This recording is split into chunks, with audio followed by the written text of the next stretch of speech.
Olá, você que nos acompanha aqui pelo Notícias Agrícolas, eu sou Letícia Guimarães e a gente começa mais um quadro Realidades da Safra, esse momento que você já está acostumado, em que a gente viaja Brasilzão afora para saber como é que estão os cultivos que são plantados em solo brasileiro.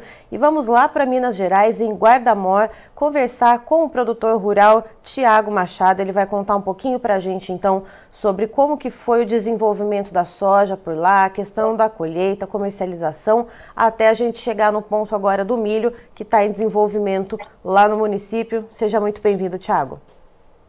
Bom dia, Letícia. Bom dia a todos os amigos do Notícias Agrícolas. Estou à disposição para passar todas as informações. Tiago, me diga uma coisa, a soja por aí, a questão da produtividade foi positiva, como a gente estava conversando um pouquinho antes agora da gente entrar ao vivo, né? Isso, o ano começou bem, choveu cedo, por volta do dia 20 de outubro. Tivemos uma safra excelente de soja, não tivemos muita chuva na colheita, então foi assim, foi um ano para a soja perfeito. A produção foi boa, picos de produção lá em cima, uma média boa. Foi excelente o ano para a soja. E qual que foi a média de produtividade em sacas por hectare nesse ano e quanto que costuma ser normalmente por aí, Tiago? Geralmente se fala em muita média de 80 sacas, 90 sacas, mas isso são áreas pontuais, um pivô, alguma coisa assim. Geralmente a média, uns 60 sacas por hectare, foi esse ano. Geralmente aqui em Guarda-Mor, uma média de 55, 50, 58, talvez chegue a 60, mas eu acredito que esse ano fechou em 60 sacas a média. Opa, então foi uma safra cheia para vocês aí. Foi uma safra cheia, foi excelente a safra.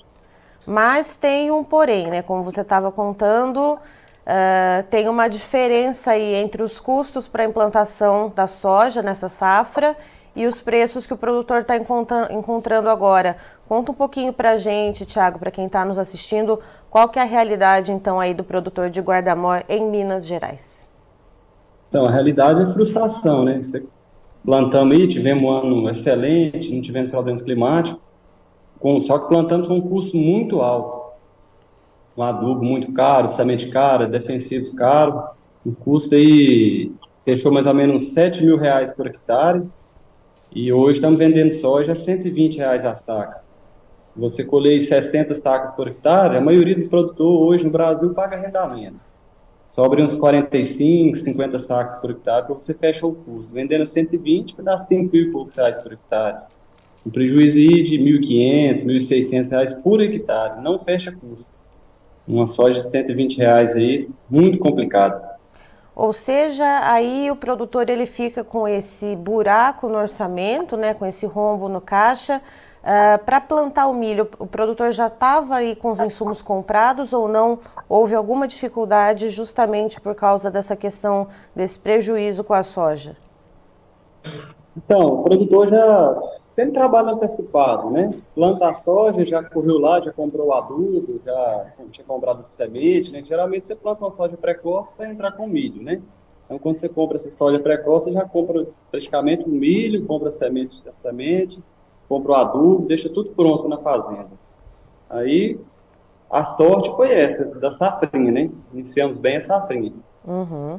Ainda sobre a soja, Thiago, você comentou desse prejuízo, né, e desses preços baixos que o produtor tem encontrado agora. O produtor ele chegou a firmar algum contrato antecipado quando os preços estavam um pouquinho melhores ou não? Preferiu esperar para ver se esses preços melhoravam e agora está se deparando com essa baixa nos preços da saca de soja? A maioria dos produtores não fixou. Teve aí de 20% a 30% de travamento de soja. A maioria foi quem fez troca, né, fez a troca cooperativa e travou naquele momento, mas pouca coisa também. Pouco travamento, o produtor está bem frustrado.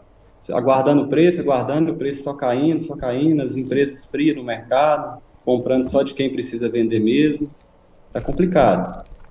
Olha só, a gente está aqui com um comentário ao vivo no YouTube. Dani White está falando de Sergipe. Tivemos o mesmo problema, tudo caro e o valor final da saca muito baixo. As contas não fecham, então a gente está mostrando aqui, está falando com o Thiago, que está diretamente então de Guarda-Mor, em Minas Gerais, mas está aqui Dani White falando que em Sergipe realidade é a mesma. Então, Thiago, com esses preços tão baixos para a soja, o que o produtor está fazendo? Ele está vendendo ali um pouquinho, de pouquinho em pouquinho, para honrar um compromisso ou outro, uma parcela de um financiamento, e o restante da soja ele está aguardando para ver se esses preços reagem? Isso, eu acho que essa realidade é no Brasil inteiro. O produtor está vendendo, tem que pagar uma conta, uma parcela do financiamento, ele vende 500 sacos, 1.000 sacos, vai vendendo e vai quitando. Está aguardando algum momento aí de melhora, para ver se tem alguma expectativa, algum problema climático, né, em algum país aí vizinho, alguma coisa assim, para ver se consegue um preço melhor, mas está complicado. E aí, então, olhando agora para o milho, né? A gente teve esse bom desenvolvimento para a soja que no final vai acabar não rendendo, né, financeiramente o investimento. Olhando para o milho safrinha foi plantado dentro da janela, Thiago, como que foi a implantação do cereal por aí? O milho, uns 30%, 40% foi plantado dentro da janela, mas eu acredito que 60% foi tudo fora da janela. Muito milho plantado até 20 de março, fugiu da janela de fevereiro. Tem milho muito novo ainda, bem atrasado, mas os plantados dentro da janela está desenvolvendo muito bem. E como que está de clima por aí? E quais fases que a gente consegue perceber o milho, as fases de desenvolvimento e como que o clima tem colaborado? O clima, em fevereiro teve uma chuva boa, março cortou, e os milho plantados dentro da janela de fevereiro está em fase de enchimento de grão e pendoamento e pré-pendoamento. Os milhos de março ainda está em fase vegetativa ainda, em pleno desenvolvimento. Só que agora em abril, assim, ninguém esperava, deu uma chuva muito boa na região, mas chuvas localizadas. Uma área dá 20 milímetros, outra dá 5, depois passa 2, e o clima deu uma esfriada, deu uma melhorada. Mas está desenvolvendo bem. E pensando nesse atraso, Thiago, né, apesar de a gente ter esse bom momento agora do clima colaborando para o desenvolvimento do milho, existe alguma preocupação que esse atraso possa trazer, tanto pela questão de pressão de pragas e doenças, ou até mesmo pela questão do clima, já que vai ficando mais perto, então, do período de temperaturas mais baixas? Pragas e doenças está bem tranquilo. Na região nossa de Guarda-Amor, dos últimos 5 anos, foi o mais tranquilo de cigarrinha, que é o problema maior do milho, né? Então foi bem tranquilo esse ano. Agora, os milhos plantados em fevereiro vai ter uma produção boa, produção muito boa, de 80 até 100 sacos. Os plantados em março, eu creio que mais é milho para fazer silo, para vender para o pessoal da pecuária. Se não chover em maio, é milho com produção muito baixa. E tem uma grande parte de milho plantado em março. Ou seja, então o produtor já estava ali com os insumos comprados, como você comentou, né, que ele se adiantou, arriscou no milho mesmo estando fora da janela. E, Thiago, teve algum produtor ou outro, alguma situação que você saiba de produtores que, por exemplo, reduziram um pouco a área de milho para apostar em outra cultura, justamente com medo dessa questão do clima por estar fora da janela?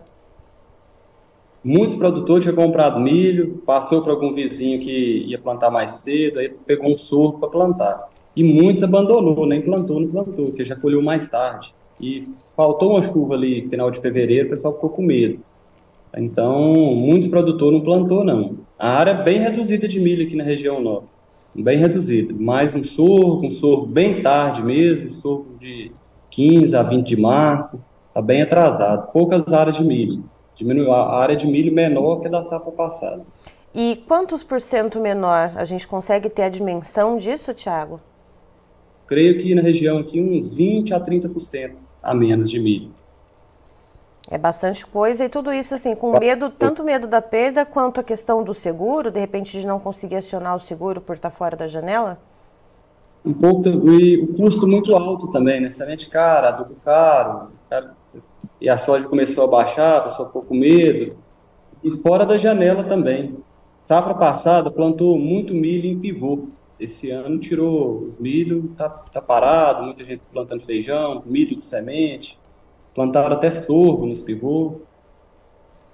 Ou seja, então esse ano vai ter então um encolhimento das áreas de milho por aí em Guarda-Amor. Depois dessa safra cheia, a gente tem a safra cheia de soja, tem o preço mais baixo.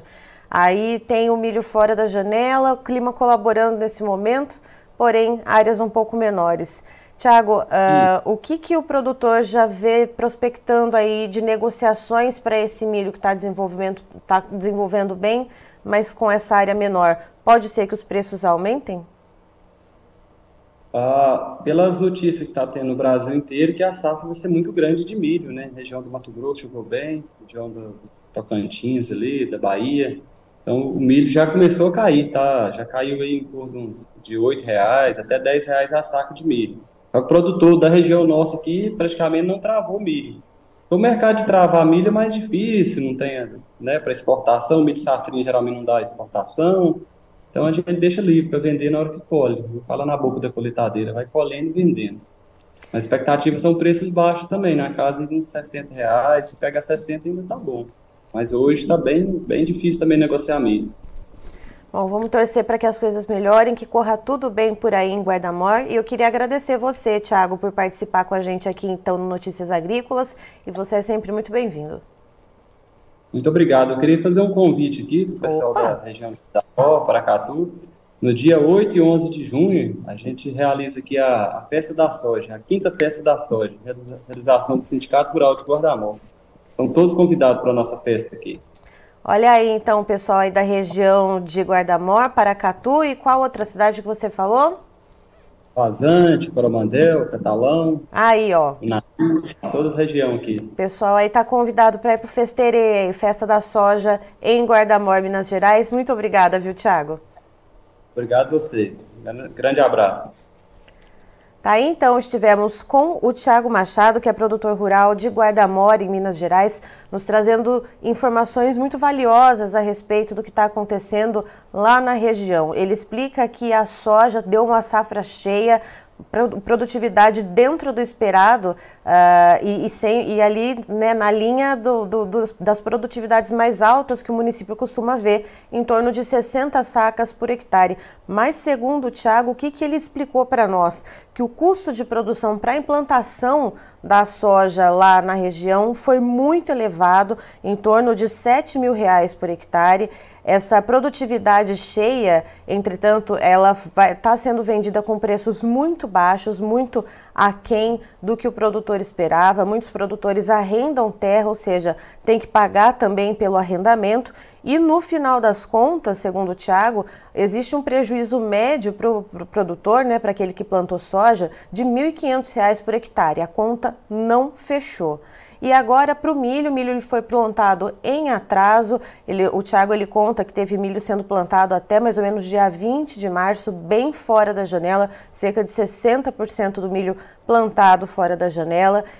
E o que preocupa mais no momento não é nem a questão da cigarrinha do milho, por exemplo, que seria uma praga que é bem presente lá na região, e ela vai ser menos presente agora por causa de estar fora da janela. Mas o clima, sim, traz uma preocupação, porque se não chover agora no mês de maio, esse milho que foi plantado mais atrasado pode ser que não renda tão bem assim. O milho que foi plantado lá em fevereiro, segundo o Tiago, pode ter uma produtividade boa, em torno de 80 a 100 sacas por hectare, mas ainda é preciso esperar para ver como que vai ser o desenvolvimento, o desenrolar, né, do clima, se vai vir chuva, se não vai vir, como que vai ficar para a gente fazer esse fechamento final.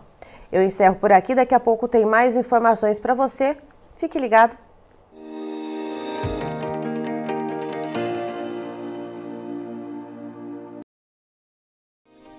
Se inscreva em nossas mídias sociais. No Facebook, Notícias Agrícolas. No Instagram, @Notícias Agrícolas. E em nosso Twitter, @Norteagri. E para não perder nenhum vídeo, não se esqueça de nos acompanhar no YouTube e na Twitch, Notícias Agrícolas Oficial.